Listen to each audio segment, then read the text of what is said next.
បងប្អូនជាទីមេត្រីឥឡូវនេះខ្ញុំទទួលបានដំណឹងមួយពីបងគីរី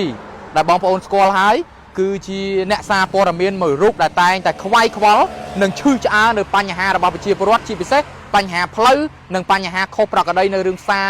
ចុះមួយចុះពីរចឹងទៅតែឥឡូវនេះដំណឹងដែលទទួលបានឃើញថាបងគីរីនោះត្រូវបានសមត្ថកិច្ចអញ្ជើញគាត់ទៅស្នងការបើហើយការអញ្ជើញនេះគឺមិនមែនជាការ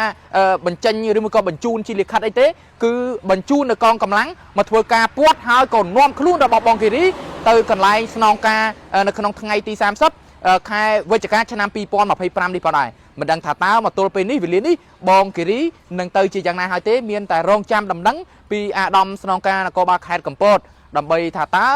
អញ្ជើញគាត់ទៅនឹងនៅក្នុងគោលបំណងអីហើយខ្ញុំបានតាក់ទងទៅសួរគាត់ដែរគាត់ក៏បានប្រាប់ខ្ញុំថា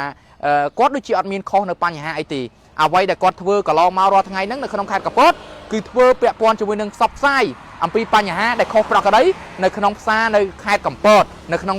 ផ្សារណាផ្សារដែលពាក់ព័ន្ធនៅក្នុងខេត្តកំពតដែលមានភាពខុសប្រក្រតីដែលអ្វីដែលប្រជាពលរដ្ឋរាយការណ៍ប្រាប់គាត់ក៏ធ្វើការផ្សព្វផ្សាយរាយការណ៍អញ្ចោះមួយអញ្ចោះពីរដើម្បីដឹងដល់ប្រមុខថ្នាក់ដឹកនាំលក្ខណៈផ្សេងអញ្ចឹងទៅប៉ុន្តែឥឡូវនេះឃើញថាសមត្ថកិច្ចបានធ្វើការនាំខ្លួនគាត់និងដៃកាមេរ៉ាគាត់ដូចជាប្រពន្ធរបស់គាត់ធ្វើទៅអញ្ជើញទៅស្នងការហើយអញ្ចឹងដំណឹងគាត់យ៉ាងម៉េចយ៉ាងម៉ាមានតែ